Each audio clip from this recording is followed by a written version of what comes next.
one aspect of Slack, or I guess one benefit of Slack that I didn't realize would come from it, is that searchable log of all knowledge articles, communications, vice versa. And just being able to go in and use that as the repository for information to find out, information about products, information about deal structures, quotes. So it really has been beneficial from that aspect as well. Yeah, and I think that's probably one of the key elements that people that don't really sort of understand about Slack is that it's designed as the place where you start to go to find out certain things first. And from an onboarding perspective, like I onboarded into Slack fully remotely.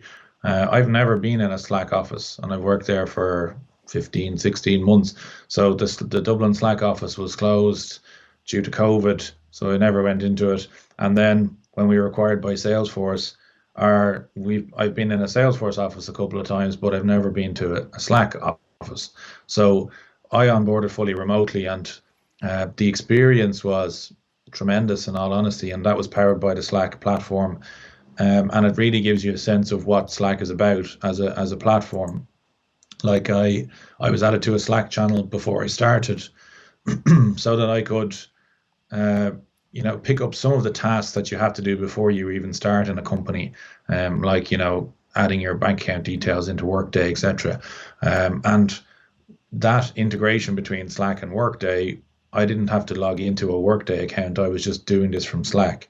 And likewise, then when I onboarded, I was added to an onboarding track, and using Trailhead to as a study guide to understand how to do the job, as well as their sort of more, what would you call, like a physical boot camp type training, which obviously was online. And that was probably great in terms of meeting people and stuff like that. But there was also that element of self-paced learning. So there was the pushing of different tasks to me to help me on board as an employee, but also the pushing of knowledge to me, and then my ability to search for that knowledge as well, like you say, where ordinarily I'd swing around and say, "Hey Dermot, how do I create this quote?"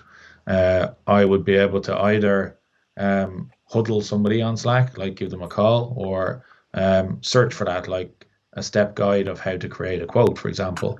And then if I still couldn't do it, I'd probably send somebody a message then at that point. But I think that as a sort of an organization, I think most companies probably struggled with onboarding people and company culture and stuff over that period of time. And for me, Slack as a platform has definitely improved that for Slack as a company, and it made it much easier for me as an employee to go through that change and transition. Thanks for joining. And as mentioned in the conversation, Connor is on stage at Salesforce Live in Kailami on June 9th, talking about all things Slack, thick and thin work, and what new product innovation is coming out in the future. I'll be there as well and looking forward to seeing you on the day.